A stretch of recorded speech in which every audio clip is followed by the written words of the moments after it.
Alhamdulillah hamdan katsiran thayyiban mubarakan fi kama yuhibbu rabbuna wa yarda. Asyhadu an la ilaha illallah wahdahu la syarika lah wa asyhadu anna Muhammadan abduhu wa rasuluh. Allahumma shalli ala Muhammad wa ala ali Muhammad. Alhamdulillahilladzi bi ni'matihi tatimmu shalihat.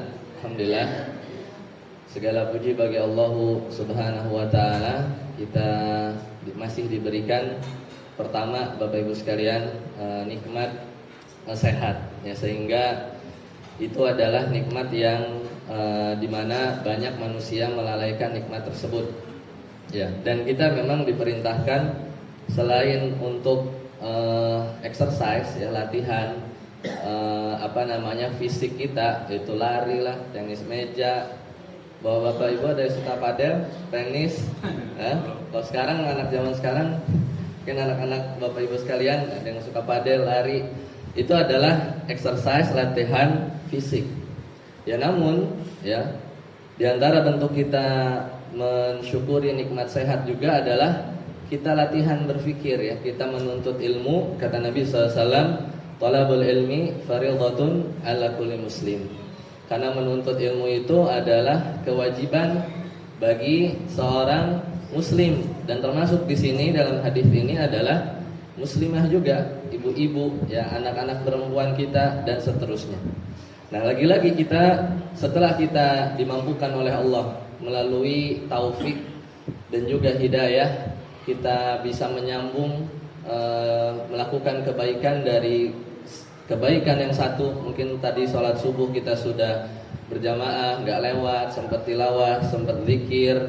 Dan Masya Allah Bapak Ibu sekalian, mungkin hanya orang-orang yang terbatas saja yang masih mau meluangkan waktu di hari Ahad pagi, yang mungkin dihabiskan biasanya ya, sebagian orang lebih memilih untuk dihabiskan dengan keluarga gitu kan, atau juga lebih memilih untuk ya pergilah mungkin atau dalam kegiatan yang lain. Dan Masya Allah Bapak Ibu sekalian, ya masih diberikan rasa ingin ya untuk berkumpul di tempat yang mulia ini. Maka sekali lagi kita bersyukur atas nikmat iman, Islam, dan terutama dalam menggunakan fisik yang Allah berikan kepada kita. Salawat dan salam semoga senantiasa tercurah kepada Nabi Muhammad Sallallahu Alaihi Wasallam beserta para keluarga beliau. Ya, di antara para keluarga beliau adalah yang disebut dengan Ahlul Bait, para sahabat beliau, para tabi'in, para tabi'ut tabi'in. Mereka adalah generasi terbaik umat ini yang kita mengikuti jejak-jejak beliau ya, jejak-jejak mereka semua. Dan kita berada di sini tidak lain dan tidak bukan ya, sebagaimana ya dalam prinsip bermuhammadiyah ya, kita ittiba ya, kita senantiasa untuk mengikuti jejak apapun, mulai dari bersosialisasinya kita, mulai dari beribadahnya kita, mulai dari ya bab-bab tentang keyakinan dan muamalah. Kita berusaha ya mungkin gak 100%, namun mencocoki dari apa yang memang diajarkan oleh Nabi Muhammad SAW. Dan ini bertahap. Mungkin tadi sempat mohon maaf saya tadi agak sedikit terlambat, tapi tadi disinggung bahwa meskipun kita baru ya kenal Muhammadiyah atau apa sih itu tarjih ya, apa itu HPT ya, bagaimana kita belajar ya dalam konteks di organisasi ini, maka hal tersebut perlu proses ya, perlu proses ya. Jadi jangan bosan-bosan, dan kembali niatkan bahwa hadirnya kita ke sini ini adalah untuk pertama, mungkin yang paling rendah saya bilang adalah menggugurkan kewajiban ya. Mungkin yang saya bilang paling rendah gitu ya, karena kita kan mau nggak mau dituntut untuk belajar, terutama hal-hal yang fardu ain ya, hal-hal yang itu wajib kita ketahui. Yang pertama, dan ini terlihat sebenarnya rapih dalam HPT yang nanti kita akan bahas dalam beberapa waktu ke depan, itu urutan mana yang paling urgent untuk kita pelajari ya. Terutama pertama adalah Kitabul Iman ya, kemudian baru nanti kita bahas bab Thaharah dan seterusnya. Dan ini sesuatu yang memang bukan diulang-ulang, tapi memang wajib kita ketahui dan minimal kita bereskan dulu ibadah-ibadah kita, baru keluarga kita, dan kita akan ditanya ya masing-masing yang sebagai ayah, sebagai ibu ya tentang keluarga atau apa yang dipimpin oleh kita semua. Ya. Jamaah sekalian, Bapak Ibu yang dirahmati Allah Subhanahu wa taala. Mungkin pertama saya sedikit perkenalan diri dulu ya. Lewat sini udah sering ya waktu itu, cuman tadi agak terlambat karena agak muter jalannya. Karena waktu itu mungkin 2000 berapa ya, sekitar 2017 anak pertama saya sempat TK di daerah sana ya, daerah agak sana lagi saya lupa namanya. Jadi sempat lewat dan beberapa kawan, beberapa murid juga ada yang tinggal di sini. Dan juga sempat main bola juga di sini ya, di lapangan ini. Jadi cuman tadi pas masuk saya nanya orang masjidnya mana, tapi nanyanya bocah, nggak tahu katanya, nggak tahu tadi ada sepeda kan, saya muterin kan, mana ininya Tolibin kan, dia langsung nyaut, nggak tahu bang gitu. Ya udah saya jalan aja kan. Baik Bapak Ibu sekalian, saya izin perkenalkan diri terlebih dahulu. Mungkin sedikit lah ya, siapa tahu ada kesamaan gitu ya, atau sesuatu yang ternyata saya bukan orang jauh gitu kan. Jadi nama saya itu Denny Setiawan ya. Jadi S1 saya 2, S1 pertama itu saya di ITB, saya jurusan teknik perminyakan ya. Jadi sekarang saya bekerja di oil and gas. Kalau dinas saya di Natuna, di laut Cina Selatan di dekat Malaysia gitu. Cuman kadang di kantor. Nah waktu dulu kuliah, pas saya tingkat 1, saya S1 lagi. Jadi saya S1 saya itu waktu itu 2 ya. Jadi saya ambil ITB, kemudian saya ambil Islamic Studies. Makanya saya S1 di teknik, saya S1 juga di syariah. Nah, kemudian setelah lulus saya bekerja, saya lanjut S2 di studi Islam juga, yaitu makanya di situ ada MA, dan bulan ini baru selesai S2 di Teknik Kimia di Universitas Muhammadiyah Jakarta. Jadi selesai lah sebenarnya saya lebih suka belajar yang terstruktur, makanya saya lebih ngambil jalur formal ya. Meskipun beberapa kali ikut pembelajaran terutama di bidang agama secara non formal ya. Secara non formal itu semisal terakhir itu kaderisasi di MUI ya. Kemudian beberapa basic berkaitan dengan ya dunia di tarjih dan tajdid. Mungkin itu seperti itu. Dan satu lagi saya bersertifikat Nazir ya. Jadi CWC itu artinya Certified Wakaf Competence. Jadi di Indonesia yang mewadahi wakaf itu kan BWI ya, Badan Wakaf Indonesia. Kemudian kadang kalau misalnya ada yang wakaf kan kita mainnya di KUA ya, ada Nazir. Nah, untuk sebenarnya Nazir itu ada sertifikasinya. Jadi saya mengurusi beberapa wakaf lah seperti itu. Nah, jadi hal tersebut yang mungkin saya sedikit kenalkan dulu ya. Sampai.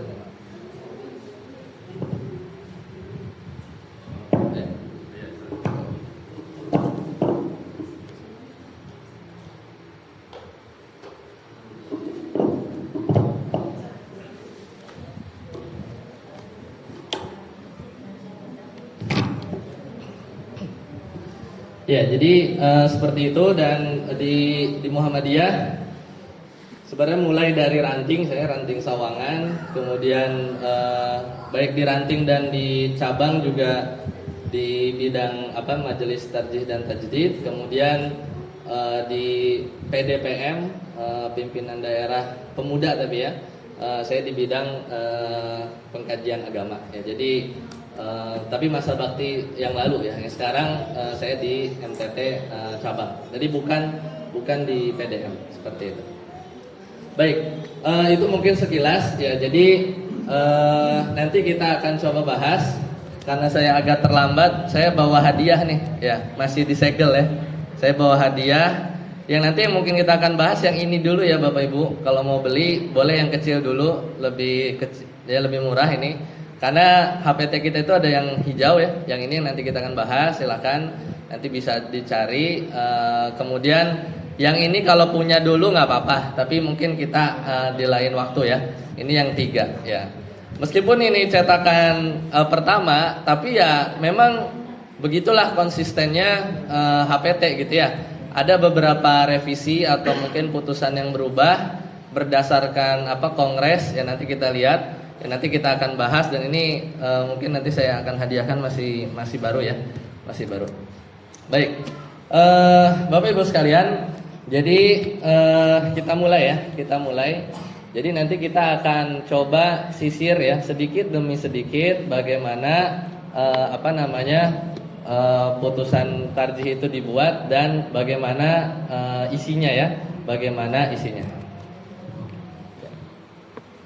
Nah, nanti saya jelaskan karena mungkin sebagian belum ada yang pegang. Nanti kita bisa lihat slide. Nah, di antara cara saya mengajar itu memang saya lebih suka lihat kitabnya. Ya, jadi saya nggak mau keluar jauh supaya lebih fokus.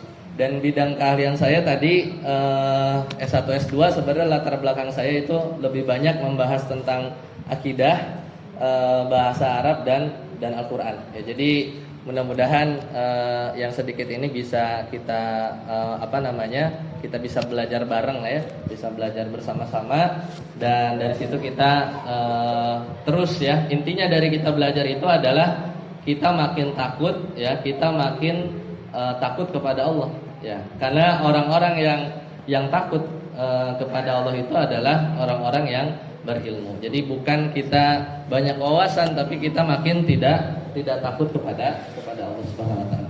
Ya, baik. Ya, kalau yang punya bukunya silahkan ya dibuka, tapi nanti poin-poinnya saya tampilkan sebentar lagi ya. Jadi kita nanti akan bahas yang ini ya Bapak Ibu. Nah, kita kenalan dulu sama apa itu HPT ya. Jadi sebenarnya kalau kita di Indonesia kan ada banyak ya Bapak Ibu sekalian organisasi yang mungkin saya sebutkan saja yang terkenal gitu kan. NU dengan Bathul Masailnya dia, kemudian Persis ya dengan kumpulan fatwanya, Al-Irsyad juga sama, dia punya dewan fatwa. Dan di Muhammadiyah ini juga kita punya ya hasil putusan-putusan yang disebut dengan putusan tarjih. Karena pada intinya dalam bermuhammadiyah itu memang tidak condong pada satu mazhab tertentu. Nah, karena di zaman sekarang orang-orang atau para ulama ya atau akademisi ahli ilmu dari kalangan cendekiawan muslim itu mereka punya spesifikasi masing-masing, maka dalam memutuskan biasanya dibentuk satu rapat besar gitu ya.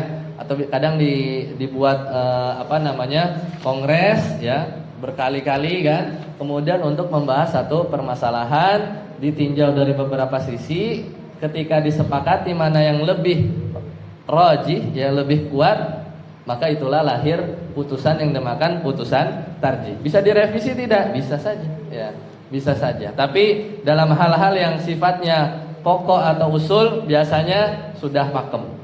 Nanti kita lihat satu persatu. Nah, yang warna hijau ini memang jadi satu ya. Nanti dia loncat ke yang nomor 3-nya.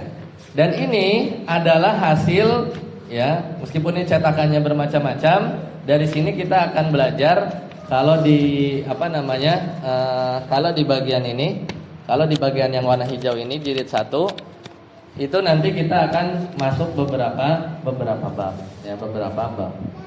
Dan bab yang pertama dan yang paling utama adalah bab kitabul iman ya, kitabul iman. Dan ini hasil Kongres Muhammadiyah waktu itu ke-18 Bapak Ibu. Di sekitar mungkin ada yang udah lahir apa belum ya? Yaitu di 1929 di Solo waktu itu. Ya. Jadi merinci atau menuliskan tentang Kitabul Iman itu hasil pemikiran rapat ya, berdiskusi para ulama kita di Indonesia ini pinter-pinter loh, pinter-pinter. Ya, nggak kalah lah sama ulama-ulama di Timur Tengah gitu ya. Mereka merumuskan ya, mereka baca ya, mereka punya kitabnya dan merumuskan waktu itu tahun 1929 yang disusun atau dirapihkan menjadi Kitabul Iman ya, Kitabul Iman. Nah, udah kelihatan ya sekarang. Saya baca sedikit ya, Bapak Ibu. Nanti mudah-mudahan pertemuan selanjutnya bisa difasilitasi. Tapi ini nanti siapa yang bisa jawab pertanyaan ada hadiahnya ya. Ini masih segel. Nah, saya nggak baca semua, tapi nanti saya akan jelaskan sedikit demi sedikit. Nah, di Kitabul Iman ini para ulama yang pintar-pintar ya, zaman dulu tuh 1929 itu sebenarnya menuliskan hal yang intinya saja, yang nggak bertele-tele. Kadang kan kita pusing ya. Sebenarnya rukun iman kepada Allah, kemudian rukun iman kepada malaikat dan seterusnya itu seperti apa sih ya rinciannya. Maka yang ada di kitab ini itu sebenarnya sudah kesimpulan-kesimpulan. Coba aja nanti dibaca pasti nggak pusing, nggak belibet ya. Dan nanti mungkin akan ada sedikit rinciannya beberapa. Nah, para ulama kita bilang, kata mereka muqaddimatun ya, pembuka. Bismillahirrahmanirrahim. Ya, di kitabnya Bismillahirrahmanirrahim. Jadi para ulama kita itu memulai dengan menulis kitab apapun itu iktidaan bi kitabillah, itu ngikutin Al-Qur'an. Karena Al-Qur'an kan diawali dengan apa? Bismillahirrahmanirrahim.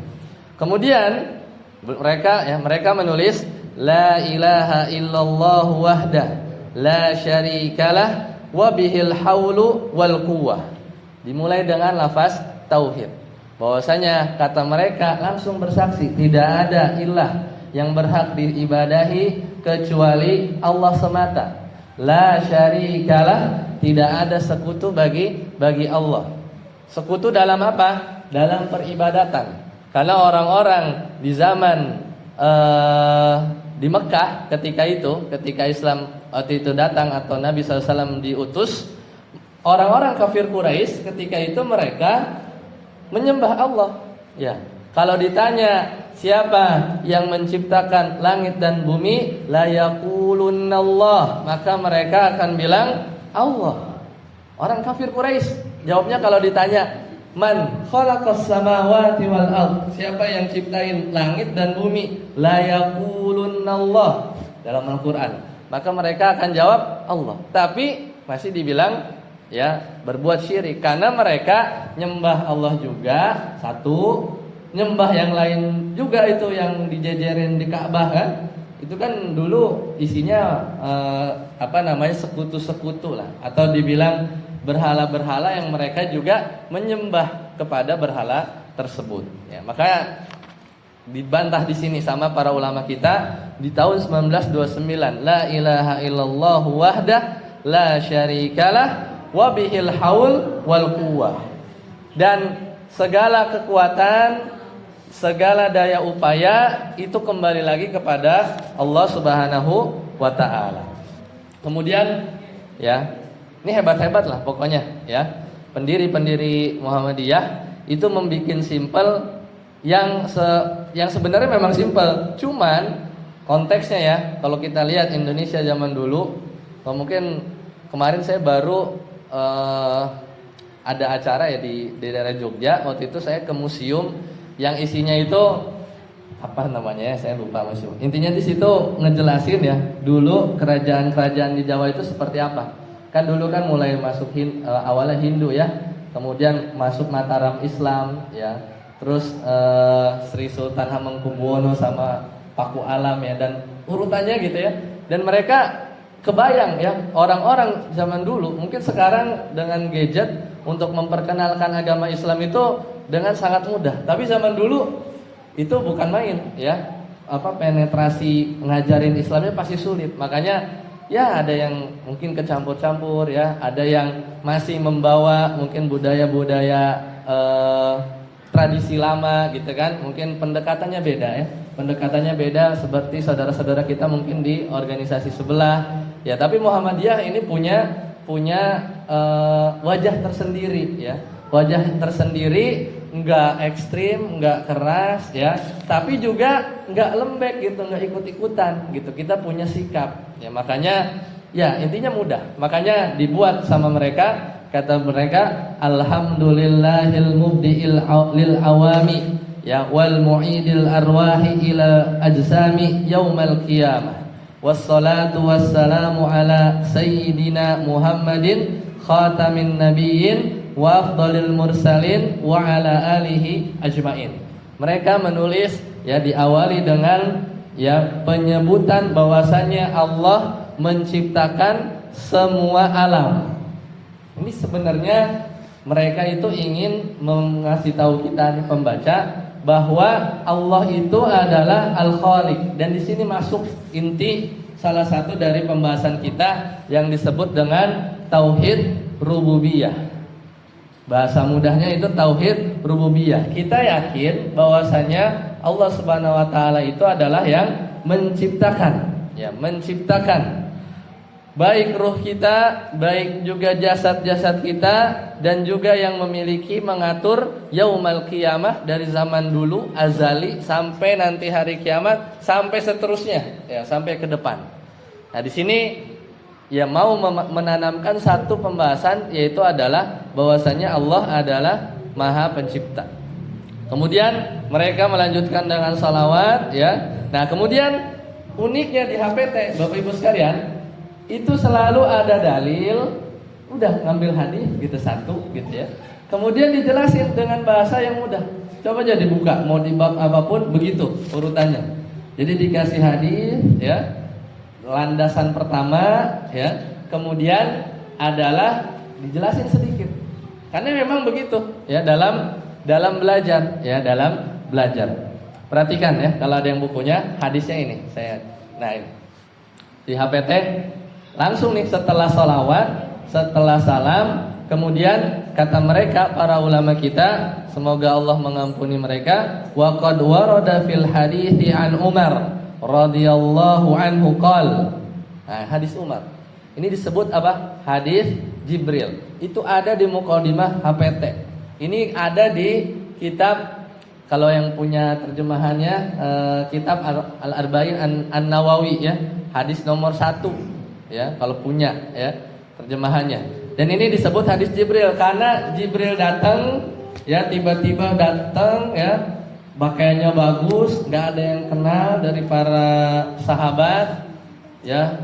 Tapi kok kalau dia orang jauh harusnya badannya tuh kotor, rambutnya lecek. Ini kayak rumahnya dekat gitu kan. Kayak rumahnya dekat, datang langsung maju ya ke depan Nabi SAW, duduk bersimpuh, pegangan, sebagian riwayat megang pahanya Nabi atau megang pahanya sendiri. Dan ini adalah bentuk turunnya wahyu atau menyampaikan ajaran, di mana dalam bentuk yang paling mudah diterima oleh Nabi. Karena kalau malaikat Jibril dalam bentuk aslinya berat ya. Itu sebagai kalau nurunin wahyu ya, melalui malaikat Jibril pada Nabi SAW, dalam bentuk aslinya berat ya, berkeringat ya. Bentuk aslinya malaikat Jibril ini besar, satu sayapnya saja dibentangkan dari ufuk sampai timur sampai barat ya. Dan ini adalah bentuk yang paling ringan, yaitu menyerupai manusia, di sebagian riwayat menyerupai salah satu sahabat Nabi SAW. Nah, kemudian kita lihat, ini masih di mukadimah. Bainama nahnu julusun inda Rasulillah sallallahu alaihi wasallam. Ketika itu duduk ya, lagi duduk ya. Dan ini berarti kebiasaan Nabi SAW, yaitu duduk-duduk ya, bermajlis ya dengan para sahabat Nabi yang mulia. Datanglah ya, datanglah seorang lelaki ya, dia putih bersih bajunya ya, datang zata yaumin ittala alaina rajulun syadidu bayadi thiyab. Datang seorang laki-laki putih bersih pakaiannya, hitam bersih rambutnya, Dan ini la yura alaihi atharus safar. Enggak kelihatan sama sekali bekas-bekas apa? Dari safar. Ya. Nah, kasih pointer ya biar kelihatan yang mana yang lagi dibaca. Nah, ini. Nah, itu ya. La yura alaihi atharus safar. Ini ada di mukadimah HPT yang awal. Jadi enggak ada tanda-tanda bekas safar. Ini yang bikin bingung masalahnya. Kalau orang jauh, karena masalahnya nggak ada yang kenal. Kan Mekah gitu aja ya. Itu Tower Zamzam itu kan dulu rumahnya Umar ya kalau nggak salah. Tower Zamzam yang pintu King Fahad ya. Itu kan dulu gunung, dikeruk kan, dikeruk jadi Zamzam Tower. Ya, kemudian Darut Tauhid itu yang kalau kita umroh pelataran 0 meter kan Darut Tauhid ya. Darut Tauhid itu pas baru keluar kaki langsung pelataran, itu adalah rumah-rumahnya para sahabat. Dan Mekah itu kayak satu lembah, karena dikelilingi gunung. Sekarang sih udah enggak ya, karena perluasan. Bahkan visi 2030 itu lebih luas lagi itu ya perluasannya. Dan sekarang sisi yang sebelah timur itu sudah makin besar. Dulu Mekah itu ya ibaratnya satu RT 1 RW harus pada kenal. Mau yang belum masuk Islam atau yang sudah, dan ini nggak ada. Makanya kata para sahabat, wala ya'rifuhu minna ahadun, nggak ada yang kenal nggak ada yang kenal dia itu satu orang pun. Hatta jalasa ilan Nabi SAW. Kemudian tadi saya sebutkan tiba-tiba aja datang duduk ya bermegang paha Nabi dalam yang roji seperti itu. Kemudian dia tanya, qala ya Muhammad akhbirni anil Islam. Ya Muhammad akhbirni anil Islam. Nanya ya. Nanya tentang Islam. Ya, nanya tentang Islam. Dan ini yang bikin seneng.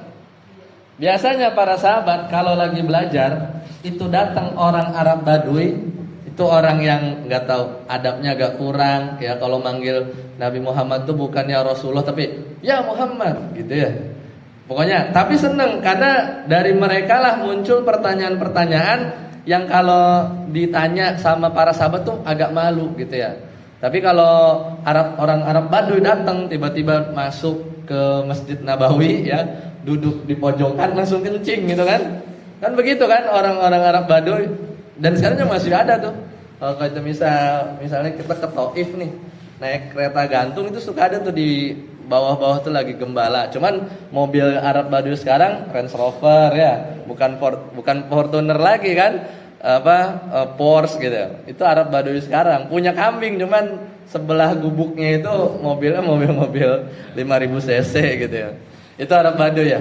Dan masih ada. Kalau kita lihat misalnya di Taif lah atau daerah-daerah pegunungan ya, orang Arab Baduy. Nah, ketika ditanya, maka Nabi SAW berjawab ya, al-Islamu antashadu antashada an la ilaha illallah wa anna Muhammadan Rasulullah, terus sampai haji ya, sampai haji. Nah, setelah dijawab, kata yang nanya, yang laki-laki putih bersih ini, sodakta, engkau benar. Disinilah baru para sahabat aneh. Fa'ajibna lahu, kita heran sama dia. Yas'alahu, dia nanya, wa yusaddiquhu, tapi dia benerin. Ini orang ngetes atau apa? Tanya lagi, fa'akhbirni anil iman. Nah, ini adalah dalil kitabul iman di HP ya. Ya, jadi fa'akhbirni anil iman, kemudian dijawab, iman itu apa? Antu'mina billahi wa malaikatihi wa kutubihi wa rusulihi wal yaumil akhir wa tu'mina bil qadari khairihi wa syarrihi. Bagiannya ini. Dan ini ada yang menarik Bapak Ibu sekalian. Ketika Nabi SAW itu bilang, kan ditanya, apa itu iman? Ini dalil yang bab yang akan kita bahas, yaitu fa'akhbirni anil iman. Apa itu iman? Kemudian dijawab dengan rukun iman yang anak-anak kita juga pada hafal, yaitu rukun iman kepada Allah. Lihat kata-katanya. Antu'mina ya.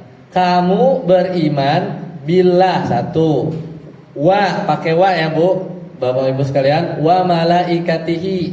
Enggak pak ya. Jadi habis Allah langsung wa kutubihi, 3. Kalau kita masih suka ketukar, ingat aja, rukun iman itu dari yang paling tinggi turun ke bawah. Kan Allah ini paling tinggi ya. Allah paling tinggi. Itu yang paling dekat siapa? Malaikat. Paling dekat malaikat ya kitab. Baru dah level makhluk yang di bawah gitu. Kadang kalau suka tukar ya. Wa kutubihi 3. Pakai wa lagi. Wa rusulihi. Rasul kita itu ada 315 ya. Nabi kita ada sekitar 12.000 ya. Yang dikabarkan. Tapi yang muncul dalam Al-Qur'an itu yang kita kenal dengan yang 25 ya. Tapi lebih dari itu ya, lebih dari itu. Nanti kita bahas di babnya saja. Kemudian wal yaumil akhir. Tapi giliran yang nomor 6 diulang lagi, Bu. Wa tu'mina. Ya enggak? Beda enggak? Ya kan? Antu'mina billahi wa malaikatihi wa kutubihi wa rusulihi wal yaumil akhir tuh 5 kan? Tapi giliran qada dan qadar yang baik, qadar yang buruk, itu Nabi tuh ngulang lagi. Kenapa enggak bilang begini? Wal yaumil akhir wa bil qadari khairi wa syarri, kan bisa. Tapi enggak, Nabi SAW mengulang lagi. Wa tu'mina, dan beriman juga kepada qada yang baik, wa khairihi wa syarrihi. Dan sini para ulama kita yang pintar-pintar ya, dulu nih Muhammadiyah itu ngejelasin bahwa cikal bakal penyimpangan akidah di rukun iman itu yang paling banyak tuh nomor 6. Nanti muncul ya, kalau kita belajar literatur ya makin dalam, itu muncul penyimpangan orang-orang Qadariyah, orang-orang yang mengingkari takdir, orang Jabariyah, orang yang enggak percaya. Jadi kita itu disangka kayak wayang gitu. Kita tuh duduk di sini tuh ya karena Allah gerakin gitu. Kita maksiat ya kayak inilah, kayak boneka gitu ya. Tapi ada yang ekstrim kiri ya, enggak, kita bisa menentukan hajat kita sendiri tanpa campur tangan Allah misalnya. Nah, itu penyimpangan itu muncul nanti di zaman para sahabat, itu adalah dalam memahami takdir. Apalagi kalau yang awal-awal belajar kemudian dengar hadis yang Bapak Ibu sekalian pasti pernah dengar, ketika hadisnya di Arba'in Nawawi juga, ketika ada orang yang dia seumur hidupnya beramal soleh, hatta sampai dia sama surga tinggal sehasta, ya kan? Tapi habis itu fayasbiqu alaihil kitab ya, maka takdir sudah mendahului dan dia tersebut dicatat sebagai ahlu neraka. Maka di akhir hayatnya dia melakukan amalan ahli neraka dan masuk neraka. Kan kayak miris ya. Kalau dengar hadis itu pernah dengar ya. Jadi kan dia soleh gitu kan, sampai satu titik jarak dia dengan surga tinggal sehasta. Tapi memang ditakdirkan sama Allah sudah dia ahli neraka, maka di akhir hayatnya su'ul khotimah, dia melakukan amalan ahli neraka kemudian masuk neraka. Kan kayak miris. Padahal itu jelasin kalau kita baca hadisnya bahwa orang tersebut adalah orang yang ketika beramal baik zahir, namun sebenarnya dalam niatnya itu ada riya di situ, ada enggak ikhlas. Akhirnya dibongkar sama Allah Subhanahu wa taala di akhir hayatnya bahwa amalan yang terlihat zahir baik itu sebenarnya bukan karena Allah. Sedangkan dalam kita beribadah apa? Pertama harus ikhlas, yang kedua adalah ittiba. Itulah inti kalau di bab ibadah di Muhammadiyah. Ikhlas ya hanya kepada Allah saja, bukan karena mertua, dilihat orang, dilihat bos ya, pengen dilihat baik ya, sum'ah pengen didengar, riya pengen dilihat. Yang kedua adalah ittiba. Nah, itu kan kalau kita nanti belajar itu akan bingung, kok kayak takdir Allah kok kayak begitu gitu ya. Enggak, sebenarnya ada penjelasannya. Dan disitulah ada doa dari Umar bin Khattab yang meriwayatkan hadis ini bahwasanya doa itu bisa merubah takdir. Bahkan doanya Umar bin Khattab itu, kalau engkau takdirkan takdir yang buruk, maka gantilah dengan takdir yang baik. Kan bisa kita berdoa. Dan berdoanya kita juga sudah dicatat di Lauhul Mahfuz. Bahkan bahwa kita akan berdoa seperti itu hari itu jam segitu tanggal segitu. Ya bisa aja. Jadi dan yang paling menenangkan hati adalah seseorang itu akan dimudahkan ya jalannya ya menuju apa yang dia takdirkan. Maka kita berusaha aja menjadi orang yang soleh. Pasti nggak mungkin lah berakhir miris. Ya kita innamal a'malu binniyat, amal itu tergantung niat. Sama yang paling penting innamal a'malu bil khawatim. Amal itu tergantung ujungnya. Amal itu tergantung ujungnya, ya, yaitu wafatnya kita, mudah-mudahan kita diberikan husnul khatimah. Seperti kita bulan puasa, ya. Puasa 1, 2, 3, 4. Intinya itu adalah gimana kita puasa di 28, 29, 30 ujungnya, ya. Kadang kita semangat di awal, pas di akhirnya mungkin melemah. Ya, jadi yang terpenting adalah ya kita diberikan istiqomah. Nah, dari sini saya mau menekankan nanti jangan kaget kalau pas kita baca di HPT selanjutnya, terutama di rukun iman yang ke-6, itu mulai banyak penyimpangan dari situ. Kalau yang nggak percaya hari kiamat tuh banyak, ya banyak lah. Jangankan di kampus-kampus saja yang agak liberal itu nggak ada itu hari kiamat, nggak ada hari pembalasan. Yang nggak percaya Rasul banyak, ya. Dan nanti kita lihat kaidahnya. Yang nggak percaya kitab banyak, malaikat banyak. Ada yang bilang malaikat itu hanya bisikan hati saja, itu bukan makhluk, itu abstrak saja. Ya, ada yang seperti itu. Percaya Allah lebih banyak lagi. Tapi penyimpangan bagi orang-orang beriman rata-rata banyak di akhir. Kemudian dijawab, qala sadaqta. Benerin lagi. Ya, jadi dia tanya, dia benerin lagi, kemudian dilanjut, fa akhbirni anil ihsan. Ya, qala ihsan itu adalah anta budallah, kamu nyembah Allah ka'annaka tarah, seperti kamu ngelihat Allah. Bisa enggak? Enggak bisa. Maka kata Nabi, fa in lam takun tarah, kalau enggak bisa, maka gimana? Fa innahu yara, maka yakinlah bahwa Allah melihat kita. Dan seterusnya sampai tentang tanda-tanda kiamat. Dan ini dijadikan hadis yang pertama yang ada di mana? Ada di HPT. Barulah kata para ulama kita, amma ba'du, ya. Fa innal firqatan najiyah. Lihat. Kata para ulama kita nih, ulama-ulama yang pinter-pinter, Nabi di Muhammadiyah itu memperkenalkan istilah al-firqatan najiyah. Apa itu? Kata mereka nih, ulama kita, amma ba'du fa innal firqatan najiyah minas salafi ajma'u 'alal i'tiqadi bi annal 'alama kullahu hadithun. Nah, udah simpel.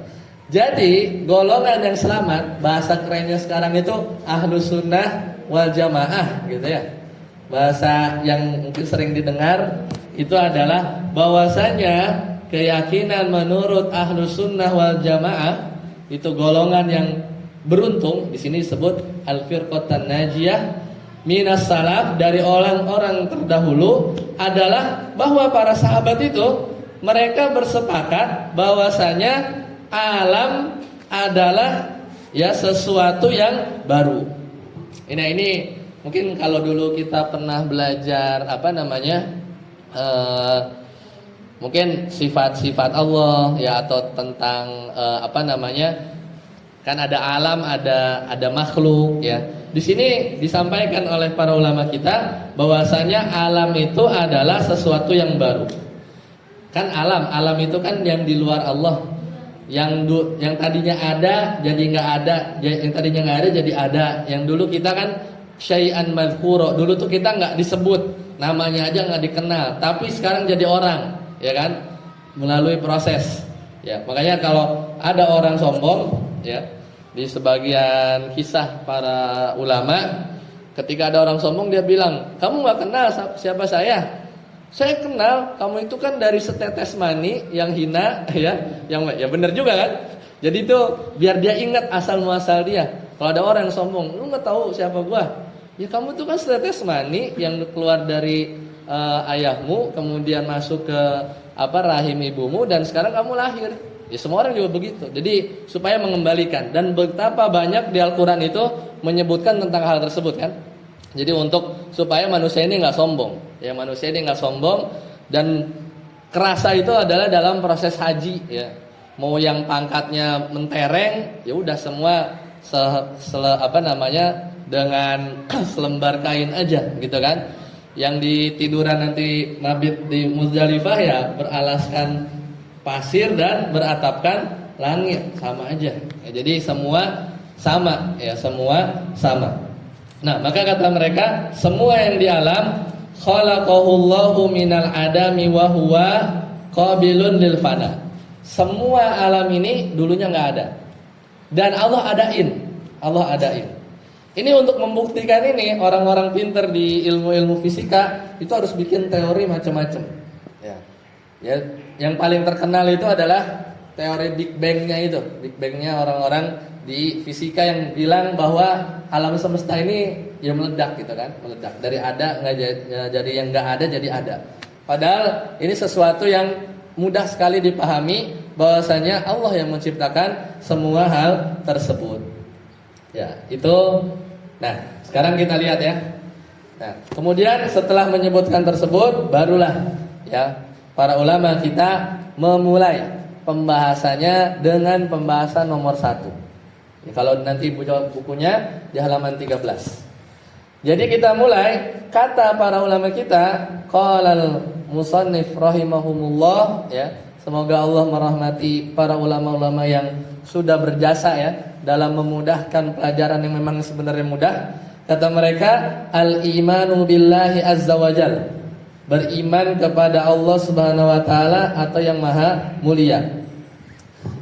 Poin pertama yang harus kita yakini adalah yajibu alaina an nu'mina billahi rabbina wa huwal ilahul haq alladzi khalaqa kulla syai' wa huwal wajibul wujud. Bahasanya seperti itu.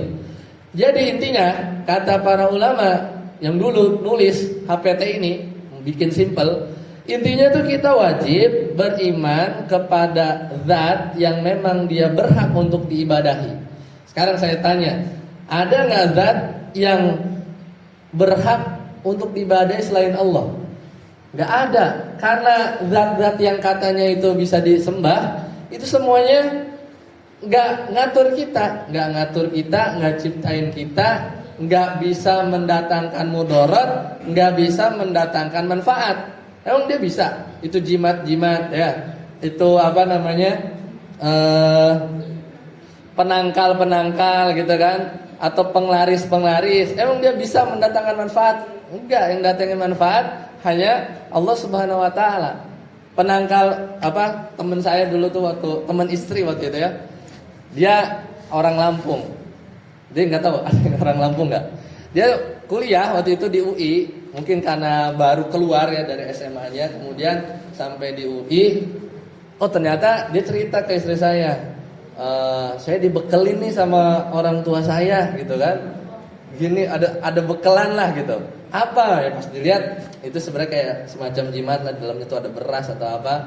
Ya supaya saya tetap selamat, karena kan jauh ya dari anak perempuan gitu kan, kuliah. Istri saya di fisika UI. Kemudian sama istri saya dibakar ya. Dibakar. Semenjak itu ya adalah gangguan-gangguan ya memang namanya jin ya. Tapi ya udah, dari situ dibacain ruqyah, kemudian gangguan itu nggak ada gitu ya. Dan itu nyata ya. Jadi seolah ya wallahu alam ya, latar belakangnya kenapa itu mungkin kurang ilmu atau apa, hal-hal semacam ini nggak ada di Muhammadiyah, clear jelas bahwasanya yang mendatangin manfaat, menangkal mudarat. Emang siapa yang jamin kita keluar kota ya? Kita belajar ya, atau anak-anak kita ya kita titipkan kepada Allah Subhanahu wa taala. Ya tidak ada yang membuat mudarat, mendatangkan manfaat kecuali Allah.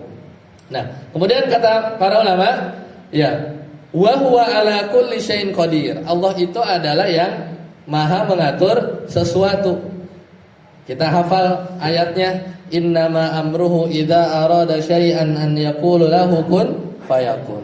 Ya. Wa huwa alimun bima yaf'alun. Allah maha tahu apa yang dia perbuat. Sampai-sampai ketika Allah mau turunkan manusia ke bumi, dalam tanda kutip, malaikat itu kan mempertanyakan, apakah kamu mau menjadikan orang yang berbuat kerusakan ya di muka bumi ini? Karena malaikat itu ngelihatnya jin. Dulu sebelum manusia itu ditaruh di bumi ini udah banyak jin dan mereka berbuat kerusakan. Makanya malaikat mengkiaskan antara makhluk perusak dulu dengan manusia yang bakal juga melakukan itu. Tapi Allah bilang apa? Ya, aku mengetahui ya yang apa yang kamu tidak ketahui. Ya, jadi di situ bahwasanya Allah alimun bima yaf'alun. Allah itu maha tahu apa yang mau Allah kerjain, dan kita nggak berhak untuk bertanya itu. Ya, kemudian wa yakhluqu ma yasha wa yakhtaru bi yadihil amru kulluhu wa ilaihi yarji'un. Jadi semua yang diciptakan itu dari Allah Subhanahu wa taala, dan kepadanya lah kita kembali. Nah, untuk menyederhanakan Bapak Ibu sekalian, ya, sebenarnya sampai situ doang HPT yang bagian awal. Nanti kita lihat penjelasannya. Agama itu kalau kita bayangkan itu seperti inilah, seperti pohon. Ya. Dan ini berdasarkan hadis Nabi SAW, bahwa apa yang kita lihat di permukaan, orang pada sholat, orang pada puasa, orang pada haji, pada zakat, itu adalah yang kelihatan di atas tanah. Itu adalah agama Islam. Sering kita lihat as-sholatu imaduddin gitu ya, tiang-tiangnya agama, yaitu dalam ilustrasi yang lain. Tapi kalau dalam pembahasan kita, syariat lah intinya. Yang kelihatan itu adalah Islam secara syariat. Dan dalam hadis yang tadi kita bahas, hadis Jibril, ada satu kaidah. Kan di situ disebutkan ada Islam, ada iman, ada ihsan. Dalam satu konteks yang sama, ya enggak? Dalam satu hadis tuh disebutin Islam, disebutin iman, disebutin ihsan dalam satu hadis yang sama. Maka kata para ulama, itu maknanya sendiri-sendiri, ya enggak? Kalau ditanya Islam berarti amalan zohir, ya kan? Puasa, sholat, zohir semua.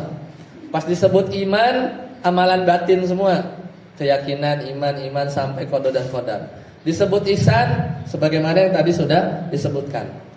Nah, di sini ada kaidah yang menarik. Kalau Islam dan iman disebutkan barengan, artinya beda. Islam amalan zahir, iman amalan batin. Tapi kalau iman disebut sendirian, itu tercakup juga makna Islam. Contohnya, ketika Nabi SAW ditanya apa itu iman, maka iman itu bercabang, kata Nabi SAW. Yang paling tinggi adalah kalimat la ilaha illallah, dan yang paling rendah adalah apa? Wa imatatul adha anit thariq, dan membuang gangguan dari jalan. Padahal yang ditanya iman, tapi dijawab apa? Amalan lahir kan? Minggirin ada kayu malang gitu ya, ada besi ngalangin di jalan, kita pindahin, itu adalah sebagian dari iman. Dan itu menunjukkan bahwa iman kalau diucapkan sendiri termasuk juga amalan zahir. Nah, apa yang ada di bawah? Ya, yang di bawah itu adalah ya ini, keyakinan kita. Ya, seperti itu. Kita lanjut. Saya mau kasih beberapa kaidah supaya ini bisa diingat. Karena kan ini sebenarnya pelajaran kita dari kecil ya. Cuman saya mau kasih insight baru gitu ya, supaya kita makin semangat belajar yang kelihatannya dasar, tapi sebenarnya ini sesuatu yang menyelamatkan kita di akhirat. Pertama, kan kita mau belajar nih sebelum kita masuk dalam-dalam kan, iman, mungkin pertemuan selanjutnya kepada Allah, malaikat. Nanti kita bahas nih malaikat tuh sifatnya gimana, ada berapa ya, sifatnya apa, kelakuannya seperti apa ya, dia nggak pernah durhaka. Nanti Rasul kita lihat juga, kemudian kitab juga macam-macamnya banyak dan seterusnya. Sebelum itu, di pertemuan pagi ini ya, target saya ingin memahamkan kaidah dasar dulu. Kaidahnya itu ada 3. Nanti kita lanjut di pertemuan yang selanjutnya. Yang pertama, ketiga. Nah ini yang harus kita ketahui. Dan ini bagusnya HPT ya. Jadi kaidah dalam memahami rukun iman kita udah hafal 6. Cuman gimana sih belajar yang benar? Apa cuman semata-mata ngafalin aja? Malaikat, Jibril, Mikail, kita percaya gitu. Enggak sebatas itu. Yang pertama, Bapak Ibu sekalian, keimanan ya, ini tambahan untuk di bagian HPT.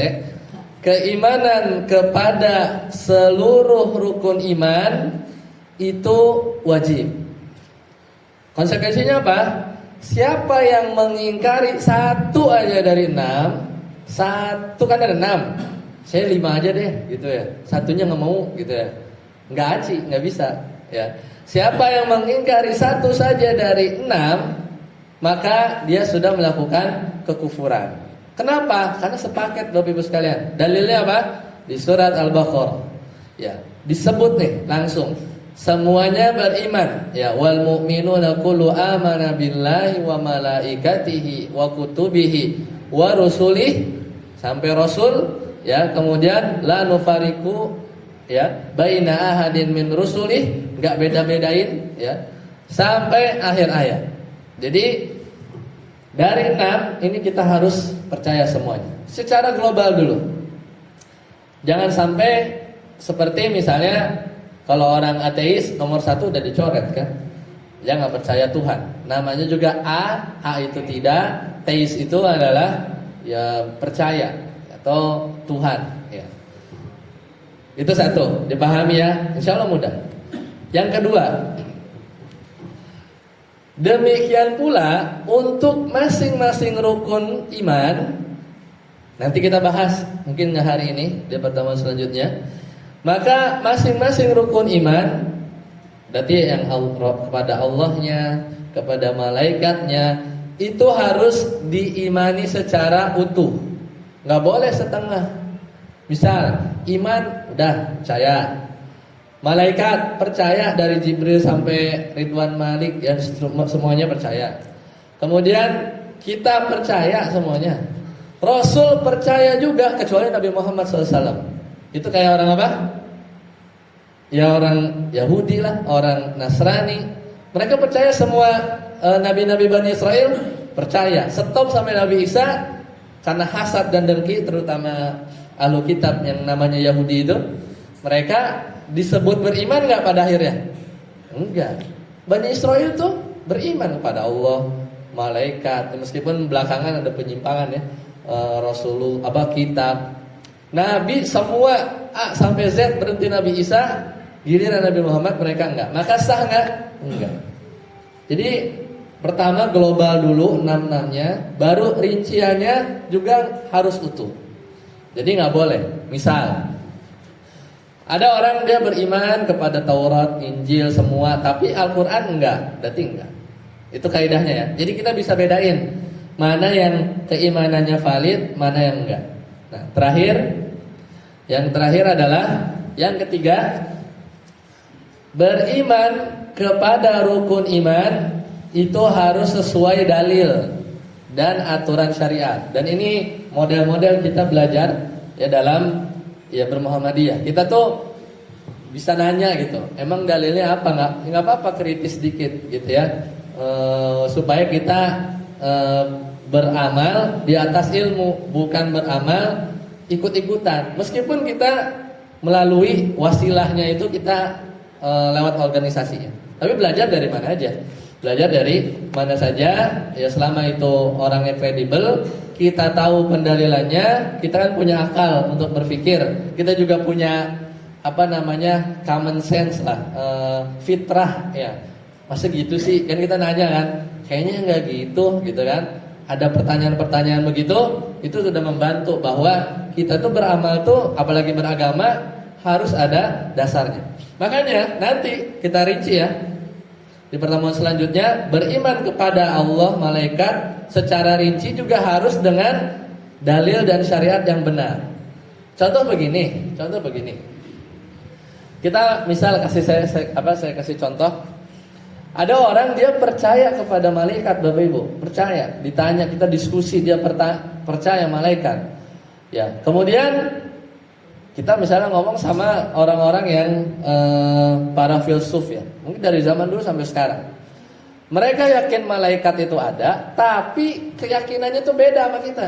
Kalau kita kan yakin bahwa malaikat itu sesuatu yang makhluk Allah, diciptakan dari cahaya, punya sayap di sebagian riwayat, membentang, masna wasulata waruba, sayapnya ada yang 2, ada yang 3, ada yang 4 ya dalam Al-Quran. Nah, tapi kita ngomong juga sama orang-orang dari sebagian kalangan ya, para filsuf yang sedikit kurang tepat. Mereka tanya, percaya malaikat? Percaya. Malaikat itu apa sih? Oh enggak, malaikat itu bisikan jiwa aja nih, ada terbesit ngajak jiwanya kepada kebaikan. Berarti malaikat tuh ada apa nggak ada? Ya pokoknya bisikan jiwa aja, abstrak. Kira-kira dia disebut beriman kepada malaikat nggak? Enggak. Kenapa? Karena beriman menurut dia, tapi caranya salah. Keyakinannya kalau kita bedah dengan pertanyaan, emang apa sih hakikatnya? Oh, itu bisikan jiwa saja. Itu nggak bisa. Itu tidak seperti itu. Nanti ada contoh-contoh yang lain. Jadi intinya tidak semata-mata beriman. Makanya kita perlulah yang namanya mendetailkan sedikit. Ya, mungkin nanti satu persatu kita detailkan. Beriman kepada Allah tuh dalemannya gimana sih? Kita harus ngapain gitu ya? Kita harus seperti apa? Jangan sampai kita menyangka diri kita sudah beriman kepada Allah, ternyata caranya salah gitu ya. Atau dalilnya minimal kita nggak tahu atau belum tahu. Ya, maka tidak seperti itu ya, tidak seperti itu. Nanti kita akan lihat satu persatu. Barangkali itu dulu di hari ini. Mudah-mudahan bisa menggugah rasa ingin tahu kita. Ya, tidak ada kata terlambat ya, tidak ada kata terlambat dalam belajar. Ya, bahkan kemarin di berita aja ada, mungkin kalau umurnya 75 disebutnya nenek-nenek nggak apa-apa ya. 75 itu hafal 30 juz. Ya. Dalam waktu 9 tahun. Berarti pas umur berapa tuh? 86 ya. Ya, 86 mulai ngafal 66 mulai ngafalin, tambah 9 tahun 75 30 juz. Dan itu dibedah sama dokter ilmu syaraf. Ya, kan bingung jelasinnya ya, kan harus udah pikun apa gitu ya. Tapi dan itu memungkinkan. Kalau ada kemauan, masuk berita juga di Indonesia, ya di Indonesia bisa dicari. Dan itu membuktikan bahwa di sini ada yang udah 66, kalau ada yang belum terlambat banget, kalau masih di bawah itu buat belajar. Baru mulai nggak apa-apa. Ya baru mulai tidak apa-apa. Apalagi masih 30, 40, 50 itu belum terlambat. Bahkan dikatakan akhir pemuda itu 40. Kalau masih 39 itu masih ya masih disebut pemuda lah gitu ya. Harusnya masuknya bukan ranting, tapi ranting pemuda ya, ranting pemuda gitu kan. Jadi seperti itu. Jadi mudah-mudahan kita semua ya sedikit demi sedikit kita amalkan ya. Para sahabat itu kalau boleh dibilang enggak semuanya hafal 30 juz, tapi pendekatan dia dalam waktu 200 tahun Hijriah Islam itu berkembang. Kenapa? Karena modelnya itu belajar 3 ayat, pahamin, enggak mau ganti dulu. Udah hafal, enggak mau ganti ayat dulu sampai diamalin. Terus gitu. Keburu wafat mungkin baru 10 juz yang dipelajari. Begitu juga sama. Ya kita itu bukan target selesai, tapi bagaimana Allah menilai proses belajar kita. Dan Allah tahu ya niat kita, dan mudah-mudahan sekali lagi seperti di awal tadi disampaikan, ya Allah berikan nikmat kepada kita fisik sehat ya, tidak lain dan tidak bukan ya, supaya kita syukuri dalam bentuk kita ya menggunakan nikmat yang Allah berikan ini untuk beribadah kepada Allah Subhanahu wa taala. Seperti itu, mungkin saya akhiri. Kalau ada pertanyaan, monggo silakan, dipersilakan kalau ada yang bertanya. Ya, silakan Pak. Yang HPT jilid 1 sama jilid 3 ini bedanya di mana? Ya. Pertanyaan bagus. Jadi kalau di HPT ini sebenarnya ini rujukan utamanya ya. Jadi masalah-masalah yang ada yang sifatnya klasik gitu ya. Klasik itu lawan dari kata kontemporer, itu kita mulai dari sini. Nah, termasuk yang dimasuk dengan klasik itu adalah hal-hal yang sifatnya keimanan, ibadah. Itu kan nggak banyak yang dasar-dasar, tapi ya nggak banyak yang berubah gitu kan, dan sudah sempurna gitu ya. Tapi kan ada aja misalnya kita nanti bahas masuk bab haji gitu ya, bab haji umroh. Kan kadang dibahas tuh boleh nggak kita mikot dari Jeddah gitu kan, kayak gitu kan. Ada yang mungkin ada yang udah haji kan. Ya, nanti kita disitulah kontemporernya gitu kan. Karena dulu itu namanya mikot. Ini contoh aja. Dulu kan mikot itu udah ditentukan sama Nabi ya, buat ahlul Madinah di Bir Ali gitu kan, buat ahlul Irak, Zatu Irkin dan seterusnya itu sudah banyak dibahas. Tapi belakangan dengan segala ya dulu kan Mekah nggak sepadat sekarang. Nah, maka itu masuk dalam ranah-ranah kontemporer. Kemudian termasuk kontemporer juga. Nah itu nanti banyaknya yang nomor 3 ini. Meskipun diulang juga ya, ada pengulangan ya, mulai dari bab sholat, bab toharoh, sifatnya adalah menambah. Jadi penyempurna. Dan gak heran ini lebih tebel karena masa ini buktinya bahwa fikih dan juga ustadz-ustadz kita ya, profesor-profesor yang mengkaji terutama yang bekerja di di MTT gitu, terus mengkaji hal yang baru ya, hal yang baru. Mungkin nanti ada tambahan lagi dalam perihal-perihal yang sekarang tuh mungkin zaman dulu kita nggak kebayang ya, yang mungkin dunia digital, biasanya dalam muamalah. Ya, tapi nanti di situ lebih detail. Ya, jadi sama yang belum ada itu adalah fikih yang lebih ke ranah keluarga, kemudian bencana itu dibahas tuh di yang ini, maksud saya yang ini. Ya, jadi sifatnya tambahan. Nah, sifatnya itu tambahan. Ya. Jadi ini yang dasar lebih kecil ya, dan juga sebagai basic lah, basic ilmu dalam kita menutur ya kajian-kajian di HPT. Ya itu secara global seperti itu perbedaannya Pak. Silakan kalau ada pertanyaan kembali. Ya silakan Bu.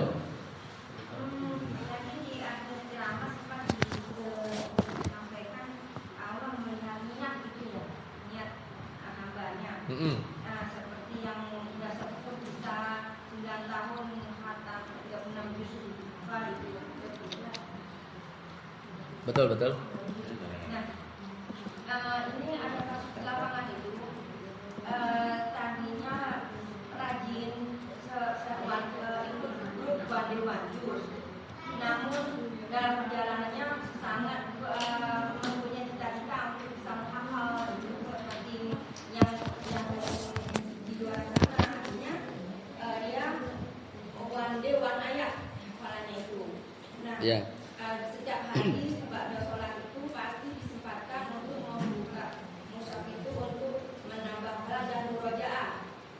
Nah, akhirnya yang tadinya one tercapai itu sekarang itu satu juznya bisa 2 hari baru tercapai. Apakah seperti itu tuh kategori keimanannya itu menurun atau begitu Pak?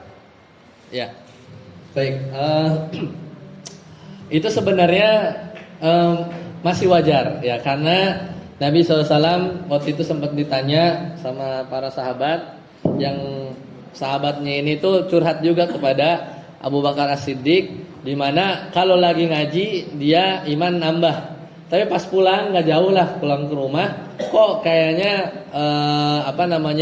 semangat tuh turun ya, dan lain-lain gitu kan. Nah tadi dicontohkan itu lebih kepada strategi ya, dan juga ya kemampuan lah gitu kan. Jadi tidak, meskipun misalnya kalau dibilang ekstrim itu adalah imannya turun, nggak sampai seperti itu ya. Tapi kalau misalnya tadi hafalannya bisa mungkin 1 hari 1 juz ya, atau mungkin kurang dari itu, dan dari 1 hari 1 ayat, kemudian baru tercapai beberapa hari ke depan ya, karena lebih sedikit capaiannya, maka itu naik turun semangat saja gitu ya. Dan selama masih menghafal, apalagi dia tadaburi, maka itu masih mudah-mudahan ya masih Allah masih dalam konteks seorang itu diberi keistiqomahan lah, taufik dari Allah Subhanahu wa taala. Kadang kita dalam beribadah, saya kasih contoh. Kita kan udah ngebut nih di bulan Ramadan. Ini saya ngasih contoh bahwa dalam agama Islam aja yang namanya ibadah itu ada libur. Ada libur. Lihat, kita ngegeber ya, ngegeber dari bulan Ramadan, ya. Ada puasa tuh jelas. Syawal, ada puasa Syawal. Ketemu lagi Dzulhijjah gitu kan. Ketemu lagi Muharram, ada puasa kemarin kan, 9 10 Asyura. Abis ini ke depan ada puasa apa lagi yang pahalanya tuh bombastis lah. Dihapus dosa setahun yang akan datang dan itu agak libur tuh, agak turun. Dan itu menunjukkan bahwa emang kita harus ada fasenya juga. Dan dalam syariat kita juga memodelkan seperti itu. Kan kebayang kan Ramadan full, terus agak kalau orang olahraga mah inilah cooling down kan. Masih ada tapi nggak hilang banget sampai di Muharram kemarin yang 10 ada puasa. Udah kesananya di maintain Senin Kemis Ayamul Bid gitu aja kan. Senin Kemis Ayamul Bid sampai ketemu lagi ngegas lagi. Ya kan? Coba bayangin setiap itu ngegas semua pada putur lah ngamalin agama Islam, bener nggak? Begitu. Jadi model agama kita bahkan di ibadah saja kalau kita perhatikan dalam bulan Hijriah itu ada waktu-waktu kita ngegas ya. Udah tapi nggak hilang. Makanya di setiap bulan tetap ada Ayamul Bid, Senin Kemis, Ayamul Bid, Senin Kemis gitu kan. Jadi memaintain rasa semangat kita dalam ibadah. Dan wajar ada yang ngegas, mungkin hafalannya sehari bisa setengah juz gitu kan. Ya selama dia satu hari satu ayat ya nggak masalah. Selama nggak putus. Karena itu yang dicintai Nabi Allah Subhanahu Wa Taala dalam beramal. Ya dalam beramal yaitu adwa muha wa inqal. Adwa muha yang dawam wa inqal. Meskipun sedikit. Dawamin aja witir satu kalau takut kesiangan ya. Habis isya ya satu aja udah witirnya. Jadi sebelum tidur witirnya nggak apa-apa, gitu kan? Nanti entah malam kebangun atau enggak, ya udah kita kalau kebangun kita sholat ya kalau subuh ya subuh. Tapi kita mengkonsistenkan witir sedikit aja, nggak usah yang 3, 1 gitu kan? Yang penting kan ganjil. Kayak gitu-gitu kita harus punya ya, kita harus punya amalan yang rutin. Kalau kita teknis ya, ini mungkin saya sharing teknis sendiri. Misalnya kadang itu suka lupa kan sama sedekah. Kita bisa manfaatin tuh auto debit gitu kan, yang tiba-tiba motong gitu kan. Kita niatin di awal, potong saldo saya goceng per hari. Berarti kan sebulan berapa? 150 kan? Dan ketimbang 150.000 gitu kan, agak berat. Nggak apa-apa, tapi kita dibikin otomatis gitu ya. Kan bisa tuh, kayaknya misalnya ada QRIS kan bisa tuh ya, si itunya tuh kita save jadi auto dia. Bisa aja. Ini dikit-dikit ketimbang besar. Ya, besar sekali setahun gitu ya. Seperti itu. Jadi mudah-mudahan tidak sampai saya bilang ekstrim, imannya lemah sekali enggak, tapi karakteristik ibadah kita ya, itu memang dibikin ada musimnya gitu ya. Ada musim lagi semangat di Ramadan gitu ya, ada musimnya. Seperti itulah.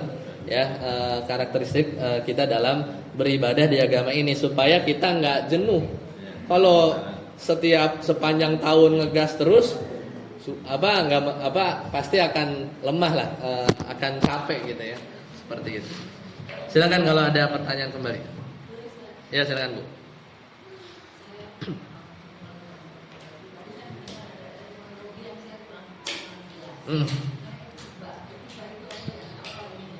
Ya, jadi ittiba itu adalah dari kata ittaba'a yattabi'u. Itu bahasa Arab, artinya mengikuti. Ya, mengikuti. Mengikuti siapa? Kalau pembahasannya di ilmu akidah, itu adalah kita mengikuti sama sumbernya Nabi SAW. Ya,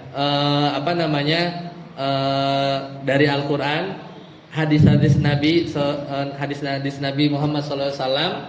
Kalau di pembahasan fikih juga sama ya. Jadi dalam segala bentuk peribadatan ya, dalam segala bentuk ibadah-ibadah yang sifatnya itu mahdoh kayak sholat 5 waktu atau ghairu mahdoh, misalnya bermuamalah dengan tetangga, keluarga dan lain-lain, semuanya itu kita harus punya referensi. Kita harus punya referensi selama saat kita berbuat, kita tuh menganggap hal tersebut dapat bernilai pahala. Kalau kita berbuat, ya yang kita tuh nggak ngarep pahala, itu jatuhnya di perkara-perkara yang mubah. Contoh, bisa pahala, bisa jadi nggak pahala, misalnya makan normal gitu, itu mubah aja. Tapi kalau kita ternyata dapat referensi bahwa sebelum makan ternyata Nabi SAW itu baca Bismillah, nah itu salah satu bentuk aplikasi kita ada panduan, ya. Atau kita ngikutin seseorang atau ngikutin referensi. Dan dalam dalam agama Islam, referensi yang dimaksud itu adalah sumber hukum Islam yang disepakati. Pertama Al-Quran. Al-Quran ini tidak ada perselisihan karena diriwayatkan secara mutawatir. Saya elaborasi sedikit. Kalau ada yang bilang Al-Quran itu sudah diubah, jangan percaya. Kenapa? Karena Al-Quran diturun dari malaikat Jibril ke Nabi Muhammad SAW sampai sekarang itu mutawatir. Semua orang tuh meriwayatinya sama. Ya, nggak ada bedanya. Ya, tidak ada bedanya. Itu sumber hukum yang pertama. Yang kedua, hadis Nabi SAW yang sahih. Ya, hadis Nabi SAW yang sahih. Kemudian yang ketiga, ini mulai misalnya ada ijma, ya, kesepakatan para ulama. Satu lagi adalah qiyas. Ini nanti dipelajari di usul fikih. Jadi selama kita beribadah yang ada pahalanya ya Bu, kita mengharap ridho Allah, ada pahala, berharap pahala gitu ya. Kemudian kita melakukan hal tersebut, maka itu harus ittiba, harus ada referensinya. Kenapa? Karena kalau nggak sesuai, dari mana kita dapat jaminan bahwa hal tersebut menghasilkan pahala? Jangan-jangan udah capek-capek ya, ternyata tidak dinilai ya oleh sang penilai, yaitu Allah Subhanahu wa taala. Jadi itu terminologi ittiba itu intinya kita kan mungkin baru belajar kita sebagai orang awam ya, seorang awam. Orang awam itu suka dengar istilah taklid buta, ikut-ikutan. Orang awam kan biasanya gitu. Kita taklid sama orang tua kita dulu, ngajarin agama tuh ya kayak gini gitu kan. Nah, mulai sekarang taklid nggak apa-apa, taklid itu nggak tercela, boleh ya pada hal-hal tertentu. Tapi kita bagi Bu, mungkin sekarang di umur 50 taklid kita 100%. Kita tuh beragama dari dulu ya beginilah nenek kakek saya atau masjid sekitar saya gitu ya, kayak ikut aja. Nah itu mulai kita buang. Apa yang kita mau mulai, mungkin bulan ini kita target, kita tahu kenapa saat takbiratul ihram itu bacanya Allahu Akbar misalnya. Apa sih? Kita harus baca buku. Oh ternyata ada hadisnya. Nabi memang dalam berbagai riwayat itu saat takbir mengucapkan Allahu Akbar. Kadang juga bisa Allahul Akbar. Hadis riwayat apa gitu ya. Atau nanti bisa dibahas di kitab shalat. Udah itu simpen. Jadi ketika kita beribadah, yang tadi 99% taklid adalah sedikit yang berbasis ilmu. Yang taklid nggak salah. Apalagi kita dikaruniai misalnya terlahir dalam lingkungan yang kebetulan taklidnya kita tuh bener gitu. Tapi ya kita terus belajar seperti itu. Nah itu adalah ittiba. Itu yang kedua. Tapi percuma kalau kita udah sesuai Nabi SAW, sesuai referensi, pas kita sholat ternyata ada hal-hal lain dalam sholat kita itu niatnya bukan karena Allah. Ya jadi karena manusia, karena hal-hal yang lain lah. Pengen dilihat orang, dianggap orang soleh, atau pas bersedekah gitu kan ke masjid agar misalnya dibilang dermawan ya dan seterusnya, maka itu juga sayangnya pahalanya juga akan berkurang. Seperti itu, mudah-mudahan menjawab dan mudah-mudahan lebih dipahami. Seperti itu, Pak. Ada lagi? Ya, silakan, Pak. Salam.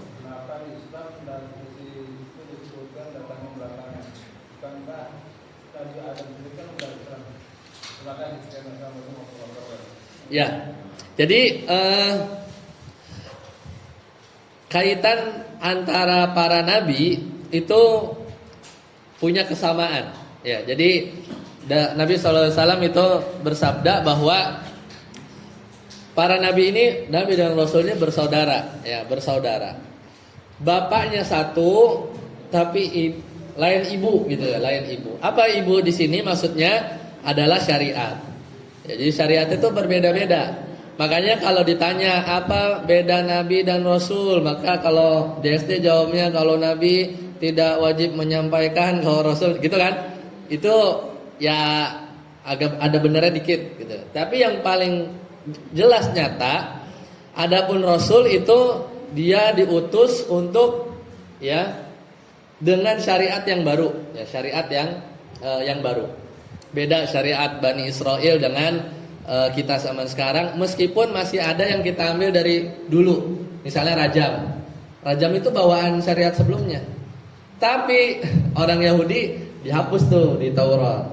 Makanya ketika di zaman Nabi SAW ada yang berzina dari kalangan Yahudi, ya udah kita hukum aja pakai hukum kamu. Maksudnya dirajam. Nggak mau dia, nyogok lah. Ya kalau pakai hukum Islam dirajam juga gitu. Itu syariat.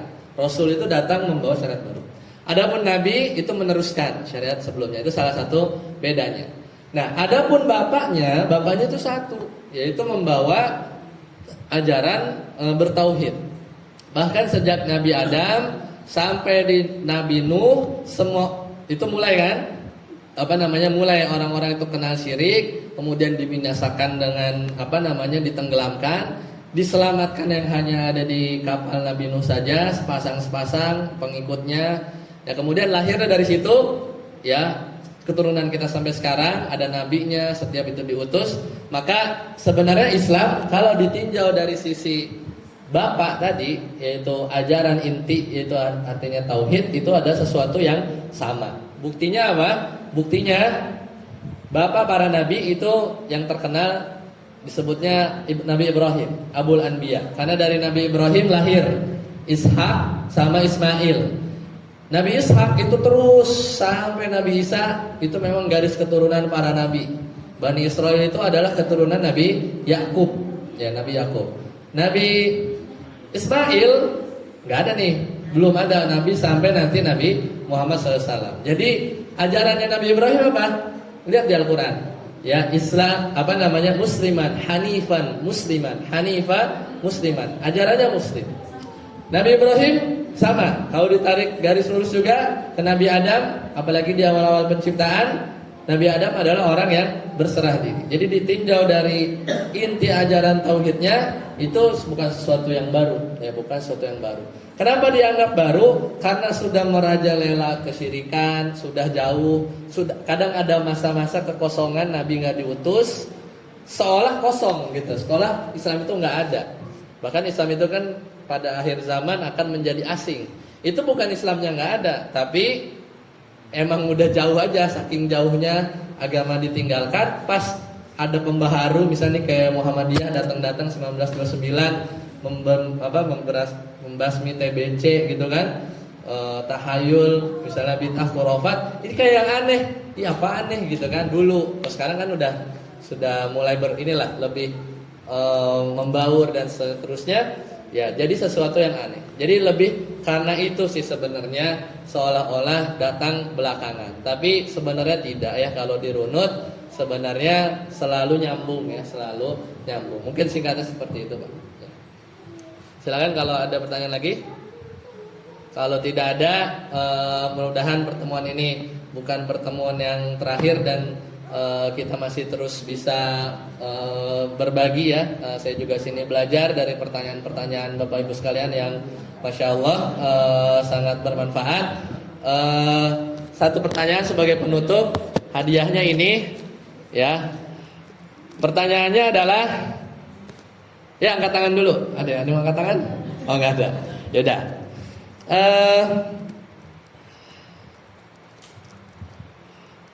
Kenapa ya para sahabat ketika dalam hadis Jibril itu nggak ada yang kenal itu sama sosok baju putih, rambut bagus dan lain-lain ya. Kenapa nggak ada yang kenal ya sama sosok tersebut? Ada yang tahu? Siapa yang tahu jawabannya? Silakan Pak. Kenapa Pak? Kenapa kok nggak ada yang kenal?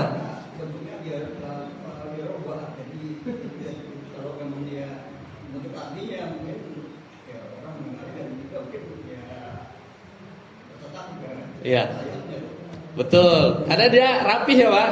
Rambutnya nggak acak-acakan gitu. Karena kalau apa namanya? Kalau orang situ gitu ya, kalau orang situ ya harusnya kenal lah kan.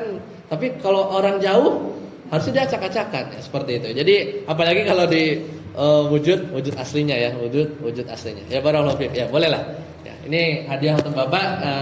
Sebelum kita tutup dengan doa kafaratul majlis. Subhanakallahumma bihamdika asyhadu an la ilaha illa anta astaghfiruka wa atubu ilaik. Wassalamualaikum warahmatullahi wabarakatuh. Alhamdulillah, terima kasih. Demikianlah apa yang telah disampaikan oleh Ustaz Denny Setiawan. Mudah-mudahan ini menjadi kajian kita yang terus ya berlanjut. Ya, kita akan membahas tentang pimpinan kisah tarjih. Dari awal tadi baru pembukaan Bapak Ibu. Ya, nanti kita akan bahas bab-bab selanjutnya. Mudah-mudahan nanti kita ya bisa memiliki HPT ini dan kita bisa baca dan kita kaji bersama-sama. Bapak Ibu sekalian yang berbahagia, mungkin demikian kajian pada pagi hari ini. Mudah-mudahan kita semua bisa memanfaatkan dan bisa mengamalkannya, baik itu secara ya, muamalah, ibadah dan lain sebagainya, dengan beritiba kepada Rasulullah SAW. Kemudian mungkin sedikit ada informasi undangan dari siapa? Ada yang tambah ya Pak? Ada yang tambahnya? Nah, sambutan. Bapak Ibu, nanti mungkin setelah ini kita ada walimatul hitan ya, sahabat kita, teman kita, saudara kita di belakang masjid ini ya. Ya mudah-mudahan kita bisa di samping ya, mudah-mudahan kita bisa dapat menghadirinya dan bisa sekaligus